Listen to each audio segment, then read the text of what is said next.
Hey, we just got out of our all leaders meeting, aka ALM, and we had an incredible time. We've been on this journey. Last month, I talked about culture vultures. Tonight, we talked about relief ravens, and we wanted to give you some insight as to what it looks like to participate in our all leaders meeting. So, for next month, as you're thinking about joining, as you're thinking about increasing your leadership capacity, I want you to take a look at a preview of what you can expect at an all leaders meeting. So, take a look at Relief Ravens.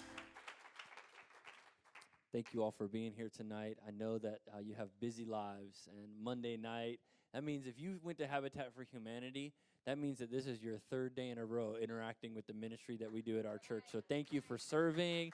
Thank you so much. Um, I know that there are many other places that you could be, and I just want to take this time and say thank you.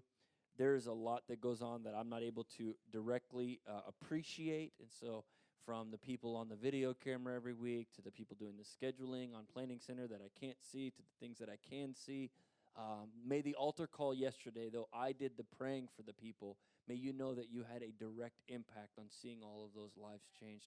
I mean, that altar call, it was flooded and full, and I don't want you to think that it's anything that I do by myself. It is all of us working together using our gift. I have not had an altar experience like that in a long time. I needed it as much as the other people needed it, right? Like I'm praying for the people saying, man, I really needed this. I needed to be able to exercise the gift that God has given us. I needed to be able to see a movement of His Spirit like we saw, and I think it's just the beginning. And so thank you for your sacrifice. Thank you for serving. Thank you so much for diligently working the ground, doing things that no one sees so that we can get the results that everybody else wants. Last month, we talked about culture vultures. Caw-caw! You remember that? We talked about how Abram received a promise that he was going to have a child and he's going to be the father of many nations, and that he was going to be have many descendants, that he wasn't going to have to pass on his inheritance to his servant, but instead he was going to be the heir. He was going to have an heir to be able to pass down to. He was going to have a child, and from that child there would be many nations. And he made a sacrifice to the Lord, and he put animals on that sacrifice. And with blood on his hands and blood on his blade and blood on the rocks and blood on the fire, all of a sudden the Bible says that vultures came down and he had to shoo them away, right? And any time that you've sacrificed for something, the enemy will always come down and try to eat what you have worked for.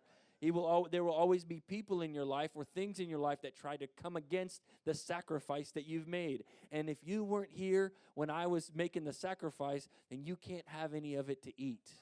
It's not for you. It's not for the culture vultures. That's what we call them, because they come in and try to swoop down after all the work has been done and take all the credit. They're picky eaters. They just eat dead things. They don't help harvest. They don't help plant. They don't help grow any food. All they do is wait till you've sacrificed, and then they come down. And we said there are some phrases around here that we call culture vultures.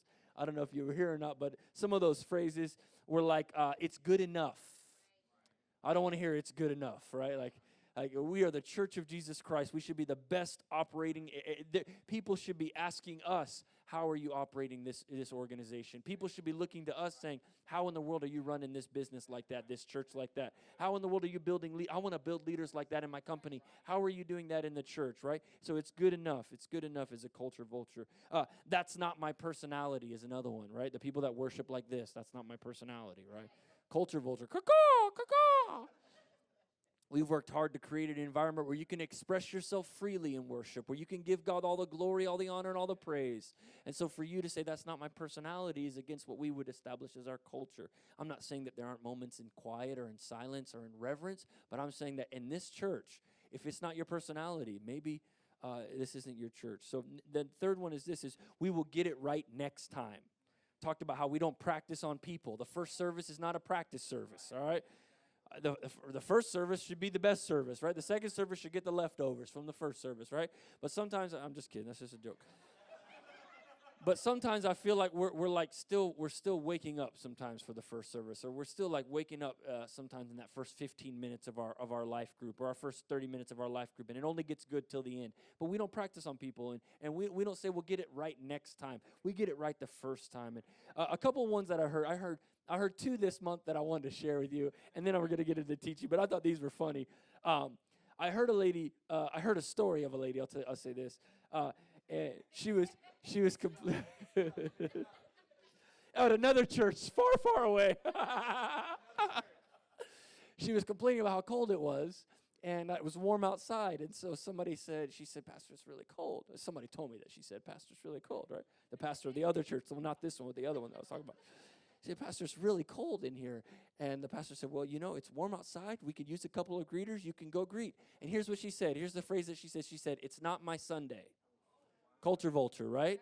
It's not my Sunday. Every Sunday is your Sunday. Whether you're green on Planning Center, whether you're yellow on Planning Center or red on Planning Center, if you are in this room on a Monday night, every Sunday is your Sunday. You are a greeter, whether you're scheduled. You are an experience host, whether you're scheduled. You are working that cafe, whether you're scheduled or not. You are welcoming those families, whether you're scheduled or not. Why? Because it's not my Sunday. What if Jesus said, like, hey, no, it's not my Sunday. It's not my. It's not my Sunday. So that was one that I thought, man, we need to make sure I reiterate this last month's talk. And if you weren't here, we're not going to put it on video because I was too abrupt and impersonal. But they said that I was too harsh. But we might get clips of it. We'll cut out some clips. So another one that I heard this month was something went wrong. And someone forgot to tell someone something in order for something to happen. And they said there was a miscommunication. That one. There was a miscommunication. Can sometimes you were one text message away from getting it right. You were you had one job just to communicate that this was changing. You had one job just to communicate this one change. There was a miscommunication can sometimes be a culture vulture because then it leaves people in the dark. So if culture vultures are what we want to avoid, then what are the attributes we want to exemplify? Because I could talk to you all day about what we are against and what we are not for, but let's talk about what we are for. What kind of leader do we want to be? Like, Pastor, thank you for telling me what to avoid and who to shoo away and what to shoo away, but who do I need to become, right? There's one thing to say, this is not what I want. There's another thing to say, this is who I want you to be. And so I found some really cool things in 1 Kings 17, 1 through 7. It says, now Elijah was from Tishbe in Gilead.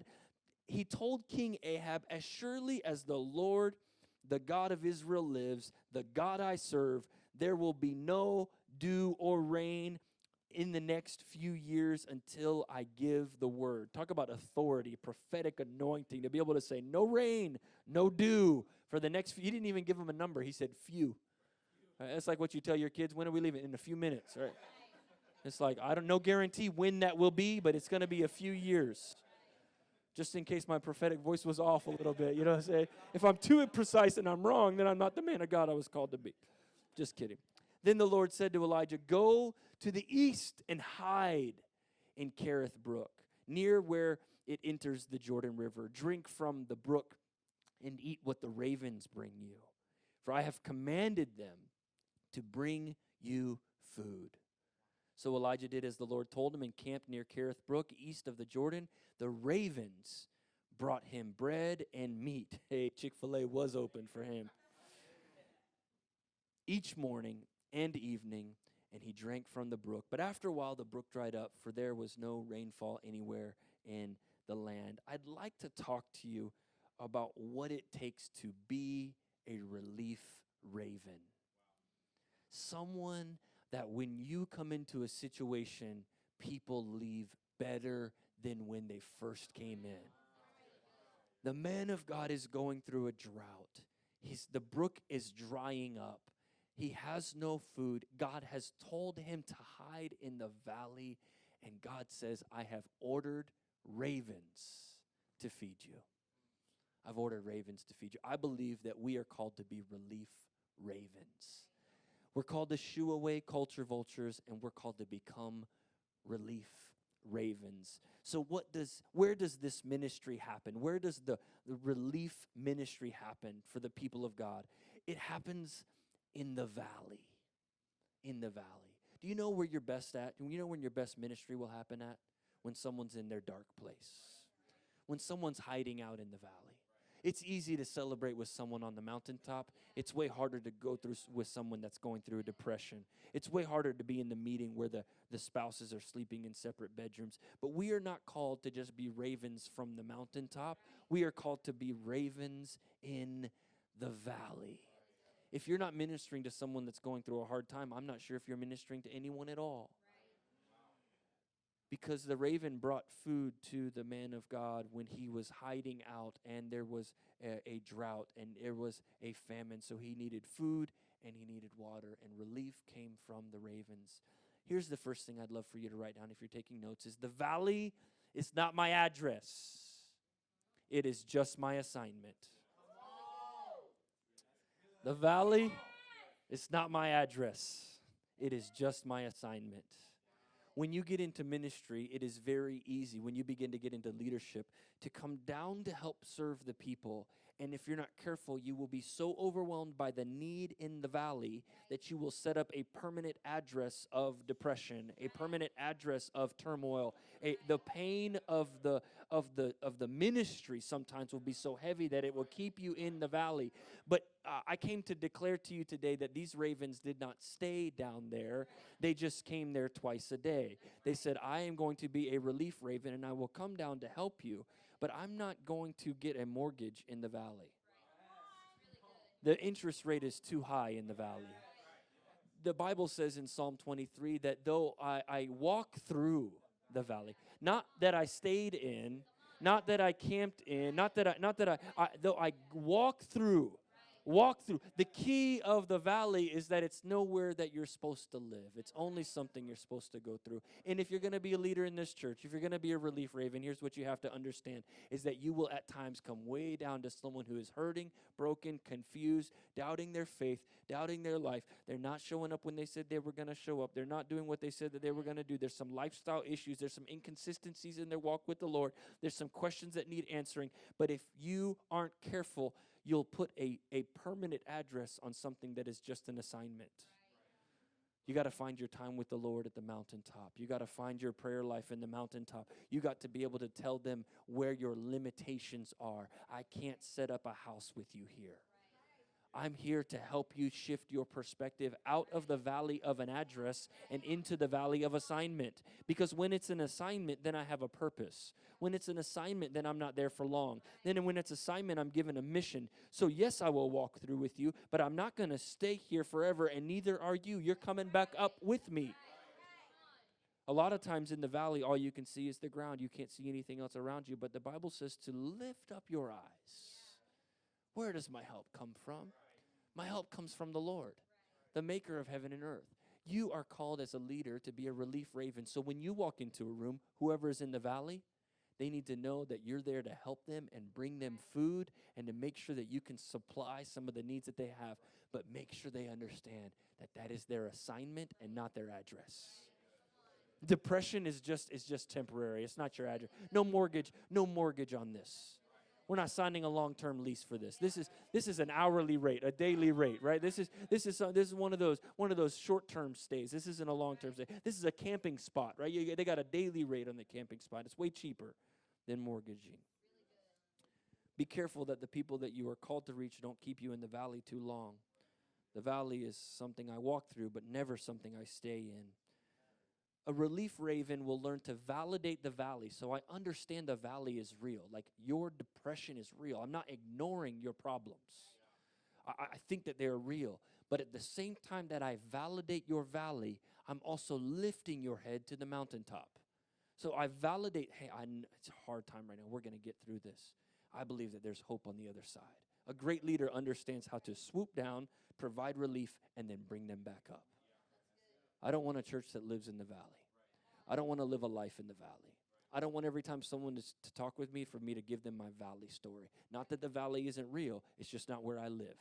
It's just not where I live. It's not where I live. You can camp here, but you can't live here. Where does the ministry happen? It happens in the valley. So if you are not ministering to people who are going through hard times, you got to dig a little deeper in conversation. Let me give you some practical instruction. Go beyond what do you do for a living. You know, go beyond how is the weather where you are. How far is your drive? How did you hear about Focus? These are all great openers, but they make terrible closers, right? I'm at the altar yesterday, and I'm thinking to myself, these are people in the valley. These are people that are looking for miracles and moves of God. And so the conversation you have to have, though it needs to be uplifting and encouraging, you have to get to some deeper level. That's where life groups come in, because it allows you to explore for weeks on end the valley, right? You don't stay there, but you can go there.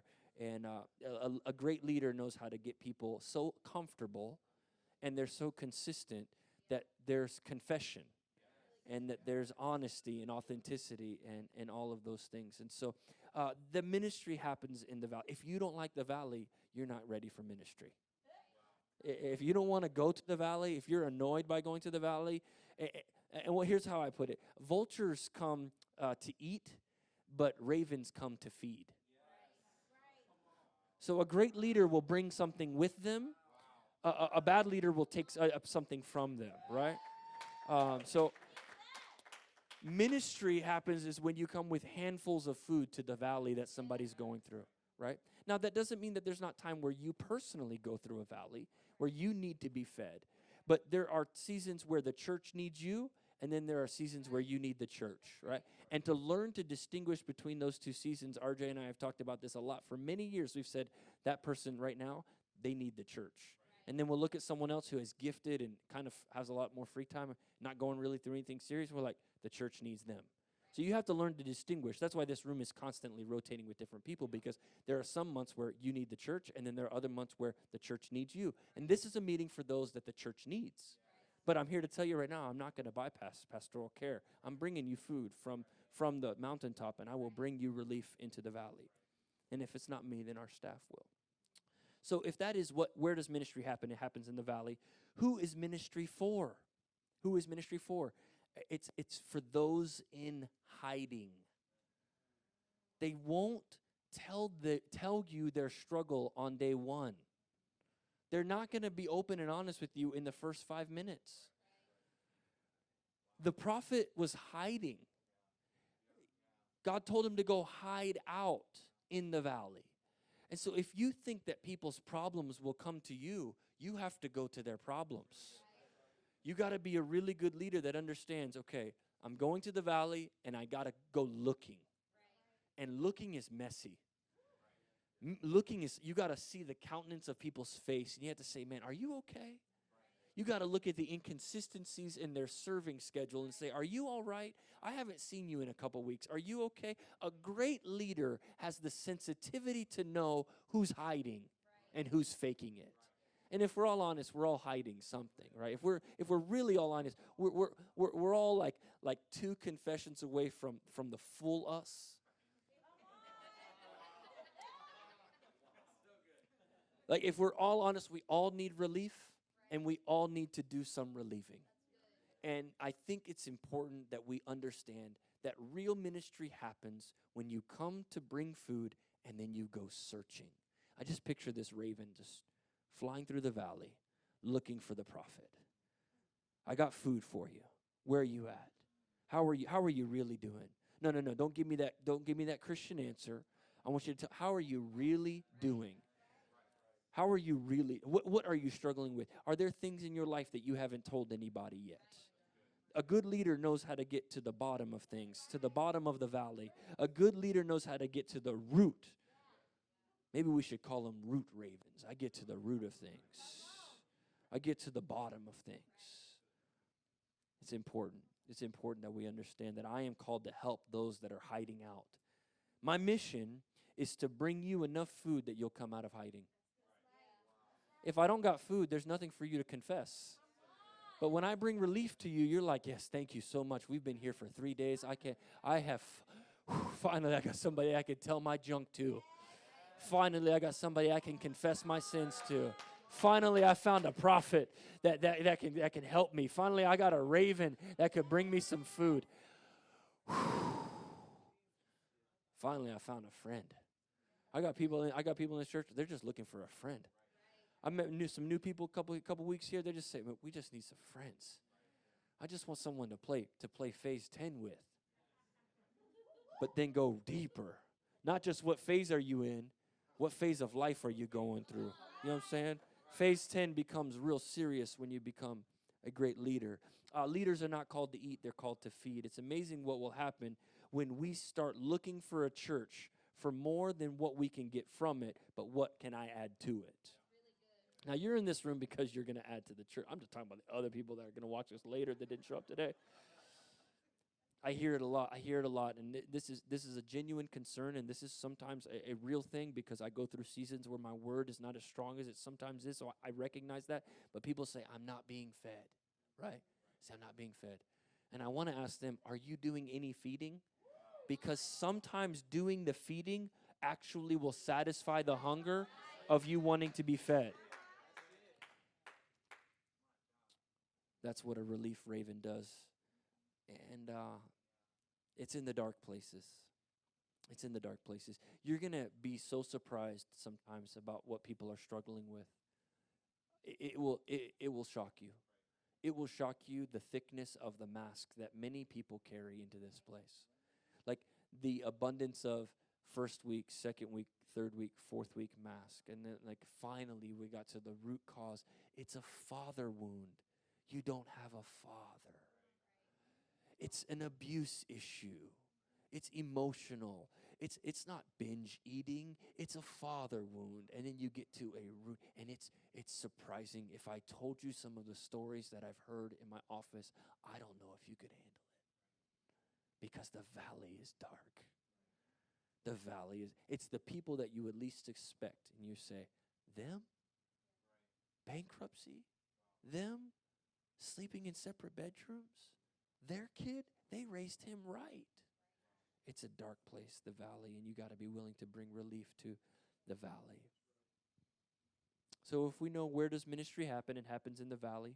Who is ministry for? It's for those in hiding. And number 3 is what are my ministry limitations? What are my limitations, right? I'm not the Messiah. I'm not the Savior of the world.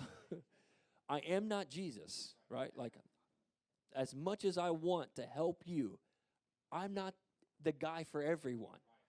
I'm not a certified marriage counselor.